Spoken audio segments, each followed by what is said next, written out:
A narrow majority of American voters say President Donald Trump is a racist, according to a Quinnipiac University poll. 91% of Republicans say they do not think Trump is a racist. 86% of Democrats say he is. 80% of blacks say he is. So the percentage of blacks actually who say that Donald Trump is racist is actually lower than the percentage of Democrats overall that say he is. But the point is 86%.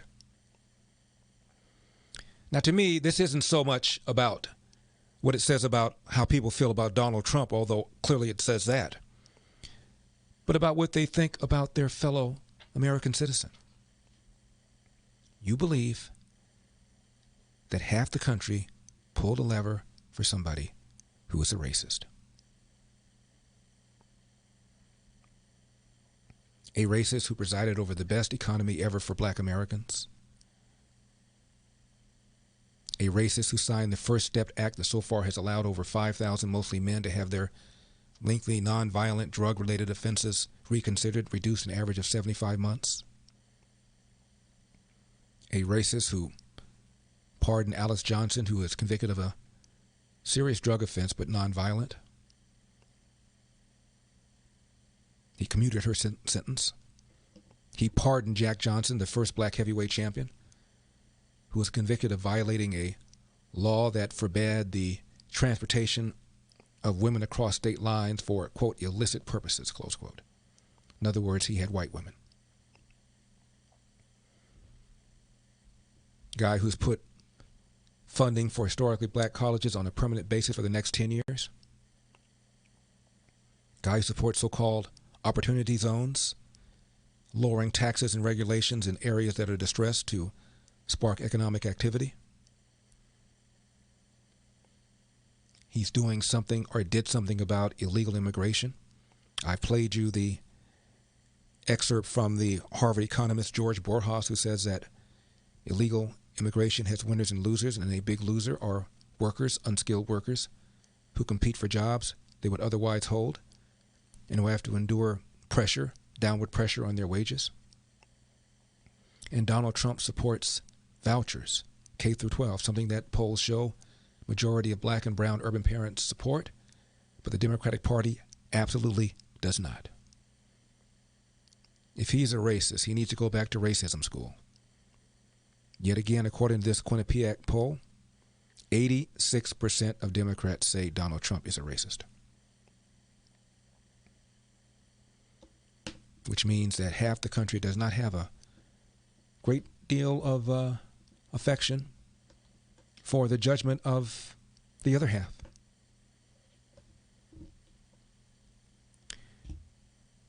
And you're never going to, this idea of purity and you're never compromised and you're always politically woke and all that stuff. You should get over that quickly. The world is messy. There are ambiguities. Yep.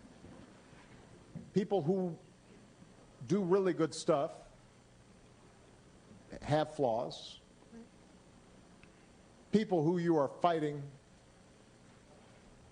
may love their kids and, share certain things with you. And these guys are scared to death about this woke culture stuff. James Carville, a Democrat strategist from the word go, has said this woke culture is a problem. A new Democrat report, according to the Jewish Voice, created by 3 Democrat groups, the Third Way, Collective PAC, and Latino Victory Fund. They say that the Republican message is, quote, carving inroads with voters. And they say that a lot of moderate Democrats are having difficulty identifying as, quote, democratic socialists, close quote. Report also said they believe Republican message of tying socialist policies of AOC were having an impact in swing districts. Socialism, Medicare for All, Green New Deal, Nancy Pelosi, AOC, the Squad. These attacks were used to a greater or lesser degree, depending upon the unique constituency of a given district. End of quote. Marco Rubio and Tim Scott say that the path for Republicans' resurgent Hispanics. Real Clear Politics, quote, Marco Rubio and Rick Scott, I said Tim Scott, I meant Rick Scott, gathered reporters in the conference room early for a PowerPoint presentation and said there is a growing percentage of Hispanics who are turned off with socialism. They favor free markets by a margin of 63 to 17%. They also agree by 67 to 28% that their children will not enjoy the same opportunities. 4 in 5 say that public schools are failing. 2/3 worry that too many Americans, quote, are losing our traditional values centered on faith, family, and freedom, and agree that the cancel culture has gotten out of hand, end of quote. These are Hispanic voters. And they are scared to death. I told you they're scared to death about the trend line regarding black voters. Now, the press secretary says that rising consumer prices, well, they're a good thing. Obviously, we've seen over the last couple of days, to your point, some reaction to the CPI numbers that came out just yesterday. And, you know, our view on that is it reflects the reality of an economy that's rapidly turning back on because of a successful economic strategy. So it's a good thing that prices are going up. And what about the impact of tax hikes on middle-class families? President's tax plans, he has said that individuals, households under $400,000 per year aren't going to see their taxes go up. Does that also apply to indirect effects from the corporate tax changes that might not technically be tax increases? Like if an average family of 4 making under that amount sees their heating bill go up because utility companies increase their rates to accommodate the 28% corporate tax rate. Is that okay or acceptable to the president? You know, because it's not technically a tax increase? Well, I would say that there's no reason that is what needs to happen. No, there's no reason that we know we're going to jack up their taxes. There's no reason why they ought to raise prices on other people, she says. Having run businesses very, very successfully with her major in communications or whatever it was.